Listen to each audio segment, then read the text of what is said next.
안녕하세요. 강릉 원주대학교 양두영입니다. 저는 이제 아까 발표하신 교수님처럼 멋진 발표는 준비를 못했고요. 그냥 제가 연구하고 있는 그런 연구 주제를 관해서 연구 내용에 대해서 여러분께 소개를 좀 해보자고 합니다. 일단 멧돼지가 사라진 숲에서 무슨 일이 부제목은 전봉산 싱갈나무림에서 멧돼지가 관여하는 초본 식생의 변화입니다.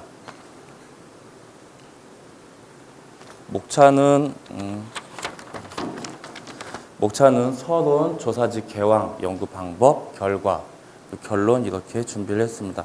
사진은 저희가 그 ASF 국내 발병 이후에 사살되거나 폐사체로 발견된 멧돼지의 모습을 사진으로 제시했습니다. 일단 저희가 이제 조사하고 있는 전봉산은 원래 이제 멧돼지의 교란이 굉장히 많았습니다. 그래가지고 초본 식생조사하기에 좀 어려움이 있을 정도로 멧돼지 교란이 많았기 때문에 좀 이거를 가지고 어떻게 한번 고민을 해볼까 하다가 멧돼지 교란율이라는 것을 측정을 하게 됐고요. 거기에 따른 저희 초본 식생의 변화를 조사하게 됐습니다. 멧돼지 교란은 초본 식생의 동태에 큰 영향을 끼친다는 연구 결과가 있었고요. 이제 2019년 아프리카 돼지열병 ASF죠. 발생한 이후에 멧돼지의 대규모 포획이 이루어졌고요. 그리고 그 결과 전봉산에서도 최근 작년 24년까지는 멧돼지의 흔적이 이제 보이지 않게 됐습니다. 그래서 이제 저희가 조사를 하게 됐고요. 멧돼지 이제 가장 큰 멧돼지 교란의 영향은 그 먹이 활동에 따른 물리적인 교란이 되겠고요. 숲틈, 그러니까 큰 나무가 쓰러지면서 생기는 그 빛조건의 변화는 저희 멧돼지 교란과 좀 다른 빛조건의 변화와는 다른 그런 영향을 끼칠 것으로 예상을 해가지고 조사를 실시하게 됐습니다. 자, 이거는 잠시만요. 기후에너지 환경부에서 보도한 그 겨울철 그 아프리카 돼지열병 발생 현황 도면입니다.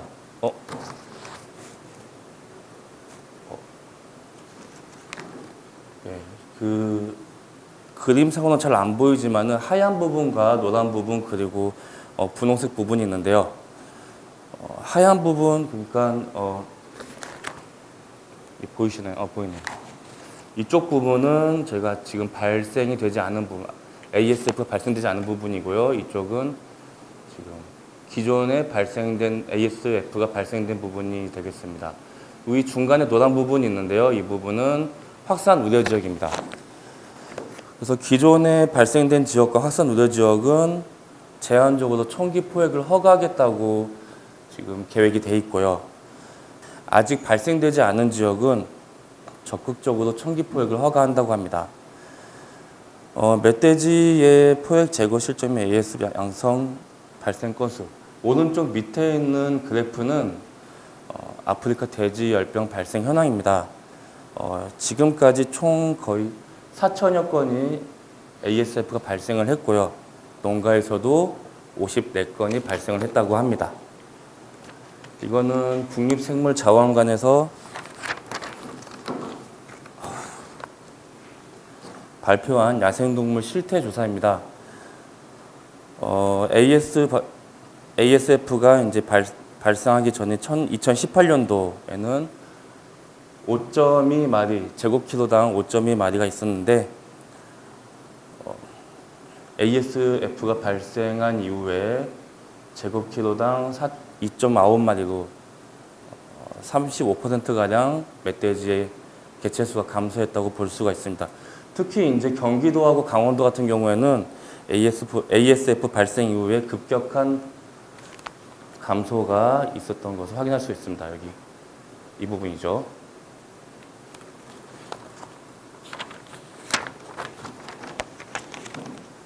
제 조사 지역입니다. 조사 지역은 전봉산이고요. 설악산 국립공원 남단에 위치하고 있습니다. 유네스코 인간생물권 계획에 의해서 생물권 보존지역으로 지정되어 있는 상황이고요. 냉온대, 낙엽 화렵수림의 대표 주소입니다. 2004년부터 저희 학교에서 장기적으로 국가 장기 생태 모니터링 지소로서 식생자를 수집하고 있습니다. 연구 방법입니다. 1헥타르 저희 조사 지역을 먼저 설치를 하였고요. 1헥타르 한꺼번에 조사하기 힘드니까 20m별로 방향구를 나눠가지고 총 25개의 소방향구를 만들었습니다. 소방향구 내에서도 20m 곱하기 20m의 그 초본 식생을 전부 조사하기에는 어려움이 있어서 2m, 2m의 초본 식생 방향구를 5개를 이렇게 하나, 둘, 셋, 넷, 5개를 설치를 했습니다. 그래서 총 125개의 조사 지역을 설치를 했습니다. 그래가지고 숲틈의 효과가 명백한 오리방풀 우정군락은 분석에서 제외를 해가지고 총 90개의 방향구 조사 지역 자료를 분석에 사용을 했습니다. 각각의 멧돼지 교란 시기에 멧돼지 교란 면적과 멧돼지 교란 중복 발생의 빈도를 계산을 해가지고 멧돼지 교란 강도를 저희가 계산을 하고 그리고 멧돼지 교란 강도에 따라서 교란 강, 중, 약 3가지의 교란 강도를 나눠서 비교 분석을 했습니다. 조사 항목은 초본의 키, 전체 피도, 그리고 낙엽량, 종별 피도를 조사 항목을 설정을 했고요. 군집 지수는 평소에 이제 많이들 사용하고 있는 종 다양성 지수, 균등도 지수, 그리고 우점도 지수를 사용했습니다. 측정 시기는 5월하고 8월에 했는데요. 5월 달에는 저희가 초봄 시기에만 나타났다가 죽는 식물들이 있어가지고 이 초본을 조사하기 위해서 5월 달에 조사를 실시했고요. 8월에 조사한 거는 여름 초본의 활성도가 가장 높기 때문에 8월 달에 조사를 실시했습니다. 이렇게 1년에 2회씩 조사를 실시했고요. 단순히 그 평균값만 가지고 이게 뭐 양이 줄었다 늘었다라고 표현하기에는 한계가 있어서 통계 분석을 실시했습니다. 통계 분석은 이원 배치 반복 측정 분산 분석을 실시했습니다. 이 분석을 모두 종합해서 확인해 보기 위해서 DCA 서열 분석을 실시했습니다. 일단 멧돼지의 교란율을 가지고 그래프를 그렸었는데요. 2008년 이후에는 멧돼지의 교란이 점차 약해지고 있는 것을 확인할 수 있고요. 마지막 그래프를 보면은 이게 글자가 잘 안 보이는데 총 125개 조사 지점 중에서 전혀 멧돼지가 교란하지 않은 지역은 단 8개밖에 없는 것으로서 많은 조사 지역이 중복 교란이 이루어지는 것을 확인할 수가 있었습니다. 오른쪽은 저희 전봉산의 초봄 시기의 모습이고요. 왼쪽은 죄송합니다. 오른쪽은 초봄 시기의 조사로서 그 꽃이 많이 피어 있는 것을 볼 수가 있고요. 왼쪽이 초봄이고 오른쪽은 여름 시기의 전봉산의 모습이 되겠습니다. 다음은 이제 멧돼지가 교란된 지역과 교란되지 않은 지역을 사진으로 표현했는데요. 왼쪽이 멧돼지가 교란된 지역으로서 그 땅이 많이 노출되어 있는 것을 확인할 수가 있습니다. 결과입니다. 초봄 군집, 쉽게 이제 말하기 편하게 초봄 식물이라고 하겠습니다. 초봄 식물의 종 다양성 지수는 교란 강도에 따라서 연도별 상호작용은 통계적으로 유의하게 나타나진 않았지만은 빨간색이 강하게 교란된 지역이고요. 파란색이 중간, 노란색이 약하게 교란된 지역입니다. 강하게 교란된 지역이 종 다양성 지수가 높았다는 것을 알 수가 있었습니다. 균등도 지수입니다. 균등도 지수는 역시 멧돼지 교란 강도와 연도별 상호작용은 유의하게 나타나지 않았지만은 교란 강도별 균등도 지수 역시 큰 차이가 없었던 것을 확인할 수 있었습니다. 우점도 지수는 역시 통계적으로 유의성은 없었지만은 교란 강도가 강하게 이루어진 지역이 우점도 지수가 더 낮았던 것을 확인할 수 있습니다. 여기 보면 그래프가 중간에서 끊기는데요. 이 오른쪽 그래프가 멧돼지 교란이 사라진 이후에 그 전봉산의 모습이 되겠습니다.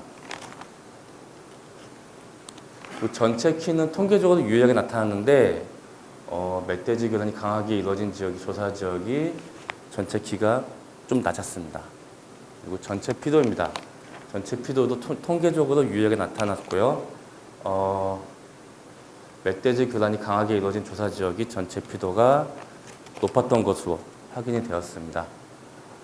낙엽량입니다. 낙엽량은 통계적으로 유의하게 나타나지 않았지만은 멧돼지 교란이 사라진 2022년 이후에 전반적으로 낙엽량이 증가한 것을 확인할 수 있었습니다. 다음 멧돼지 교란율입니다. 멧돼지 교란이 강하게 이루어진 지역이 전반적으로 멧돼지 교란이 높아서 중복 교란이 이루어진다는 것을 그래프로서 확인할 수가 있습니다. 종별 피도입니다. 지금 사진에 보이는 것은 꿩의 바람꽃이라는 초범에만 나오는 식물입니다. 역시 통계적으로 유의하게 나타나지 않았고요. 그리고 교란 강도와 연도 2022년 이후에 전반적인 식피율이 줄어들었습니다. 호라비 바람꽃입니다. 이건 통계적으로 유의하게 나타났습니다. 교란 강도가 높은 지역이 2022년 이후에 식피율의 증가가 명확하게 나타났습니다. 페리 바람꽃입니다. 이것도 초범식물이고요. 전반적으로 2022년 이후에 식피율이 감소했지만은 통계적으로 유의하게 나타나진 않았습니다. 다음은 삿갓나물입니다. 삿갓나물 역시 통계적으로 유의하게 나타나지 않았지만은 전반적인 식피율이 교란 강도가 약하게 이루어졌을 때 더 증가한 것을 평균치로 보면 확인할 수가 있습니다. 애기한전 부채입니다. 애기한전 부채 역시 통계적으로 유의하지 않았지만은 전반적으로 식피율이 감소한 것을 확인할 수 있습니다. 얼레지입니다. 얼레지는 교란 강도와 연도별 상호작용의 효과가 통계적으로 유의하게 나타났습니다. 멧돼지 교란이 사라진 이후에 전반적으로 식피율이 감소하였고요. 교란 강도가 높은 지역에 식피율이 더 높았습니다. 한계동풀은 멧돼지 교란이 강하게 이루어진 지역에서만 출현을 하였기 때문에 한계동풀은 분석에서 제외했습니다. 현호색입니다. 현호색은 통계적으로 유의하게 나타났고 멧돼지 교란이 사라진 이후에 전반적인 식피율이 감소한 것을 확인할 수 있었습니다. 또한 멧돼지 교란이 강하게 이루어진 지역이 그나마 식피율이 높았던 것을 확인할 수 있었습니다. 다음 여름철입니다. 군집지수 중에 종다양성 지수는 통계적으로 유의하게 나타났습니다. 전반적으로 다양성 지수가 높아졌고요. 그리고 일정 수준에 수렴하는 것을 확인할 수 있었습니다. 균등도 지수입니다. 균등도 지수는 통계적으로 유의하게 나타나지 않았지만은 역시나 전반적으로 일정 수준에 수렴하는 것을 확인할 수 있었습니다. 평균치만 확인해 보면은 멧돼지 교란이 사라진 이후에 균등도 지수가 높아진 것을 확인할 수 있었습니다. 우점도 지수는 교란 강도와 연도별 상호 효과가 통계적으로 유의하게 나타났고 초본 굶집과는 정반대로 멧돼지 교란이 강하게 이루어진 곳이 우점도 지수가 높았습니다. 역시 다른 종다양성 지수와 균등도 지수와 마찬가지로 일정 수준에 수렴하는 것을 확인할 수 있었습니다. 전체 키는 연도별 상호 효과, 연도별 교란 강도와 연도별 상호 효과가 유의하게 나타나지 않았습니다. 하지만 그 평균치만 봤을 때는 멧돼지 교란이 강하게 이루어진 곳이 전체 키가 가장 높았습니다. 여름 초반의 전체 피도는 멧돼지 교란이 사라진 이후에 전반적으로 높았고 하지만 통계적으로 유의하게 나타나지 않았습니다. 낙엽량은 초범 시기와 마찬가지로 멧돼지 교란이 사라진 이후에 전반적으로 낙엽량이 높아진 것을 확인할 수가 있었습니다. 통계적 유의성은 없었고요. 멧돼지 교란율은 역시 멧돼지 교란이 강하게 이루어진 지역이 지속적으로 멧돼지 교란이 강하게 이루어진 것으로 확인할 수 있었습니다. 통계적인 유의성도 있었고요. 여름 초보는 너무 많아가지고 통계적 교란 강도와 연도별 상호작용의 효과가 통계적으로 유의한 그 두 가지 종만 제시를 했습니다. 일단 사진에 보이는 것은 개고사리라고 하는데요. 이거는 멧돼지 교란이 약하게 이루어진 조사 지역이 2022년 이후에 식피율이 증가한 것을 확인할 수 있었습니다. 다음은 숲 개별꽃입니다. 숲 개별꽃 역시 통계적으로 유의했고요. 멧돼지 교란이 강하게 이루어진 조사 지역이 2022년 이후에 식피율이 증가했다는 것을 확인할 수 있었습니다. 일단 마지막으로 DCA 분석을 했습니다. DCA 분석이 뭐냐 하면은 생태적 분야에서 군집 데이터의 주요 분산 구조와 경사를 파악하는 다양한 다변량 분석 기법 중에 하나입니다. 여러 가지 데이터 유사성을 분석해서 군집 내 유사 집단 간의 관계를 파악해서 지도처럼 보여주는 그런 그림이 되겠고요. 두 개의 축, 가로축과 세로축에서 그 여러 데이터를 압축해서 어떤 구역이 식생이 어떤 구역과 비슷한지 이걸 한눈에 비교할 수 있게 해줍니다. 시간에 따라서 점들이 이동하면은 식생이 변했다는 그런 뜻을 표현하기도 합니다. 초본 군집의 DCA 분석입니다. 교란 강도에 따라서 묶어봤는데요. 교란 강도에 따른 군집 분리 현상이 가로축에 의해서 명확하게 나타난 것을 확인할 수 있었습니다. 멧돼지 교란이 약하게 이루어진 지역은 좌측 하단에 몰려 있어서 교란 강도에 따른 식생의 변화가 상대적으로 적었다는 것을 확인할 수 있었습니다. 자꾸 밀리네요. 죄송합니다. 멧돼지 교란이 강하게 이루어진 지역은 우측에서 크게 떨어져 있어가지고 완전히 다른 식생 구조를 가지고 있다는 것을 확인할 수 있었습니다. 이건 같은 그래프를 이렇게 2022년 이후의 결과값만 묶어놨습니다. 세로축에 의해서 명확하게 나타났고요. 같은 세계점이 상단에서 하단으로 점점 이동하고 있는 것을 확인할 수 있었습니다. 특히 2022년 이후에 모든 교란 강도에서 하단에 다 몰려 있는데요. 이거는 그 식생이 일정한 수준으로 전체적으로 변하고 있다는 것을 보여줍니다. 다음은 여름 초본의 DCA 분석 결과입니다. 역시 교란 강도에 따라서 묶어놨는데요. 이번에는 세로축에 의해서 분리가 되는 것을 확인할 수 있었습니다. 교란이 중간 정도의 교란과 약한 정도의 교란이 이루어진 것은 큰 변화가 없었지만은 멧돼지 교란이 강하게 이루어진 곳은 상단에 크게 떨어져 있어가지고 완전히 다른 식생 구조를 가지고 있는 것을 확인할 수 있었습니다. 다음은 역시 여름 초본의 같은 DCA 결과를 2022년 교란이 사라진 이후에만 묶어봤습니다. 멧돼지 교란이 사라지면서 식생의 구조가 일정 수준으로 변하고 있다는 것을 확인할 수 있었습니다.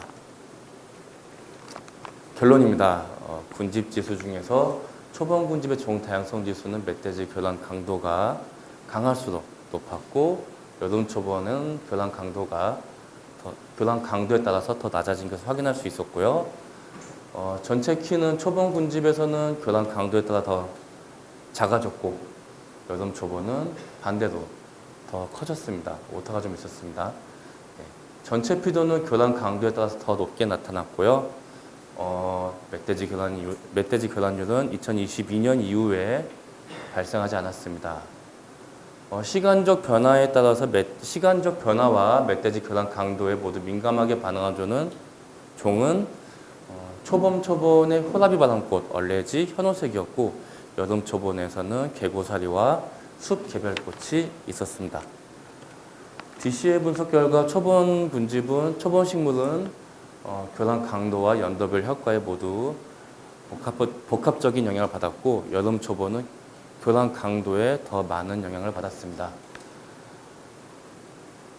여름 초본과 초본 모두 2022년 멧돼지 교란이 사라진 이후에 군집 구조가 일정한 수준으로 변화하는 것을 확인할 수 있었습니다. 이것은 멧돼지가 신갈나무 성수림 동태 변화의 주요한 요인임을 말해줍니다. 백두대간 중심 전봉산 신갈나무 성수림에서 멧돼지가 초본 군집의 변화에 큰 영향을 미치는 것을 확인했습니다. 멧돼지 교란이 단순히 악영향을 미치는 게 아니고 분집의 재구성, 또 복잡성, 이질성 등을 끊임없이 만들어내는 것을 확인할 수 있었고요. 산림 동태의 변화를 만들어내는 핵심 요소라는 것을 확인할 수 있었습니다. 감사합니다.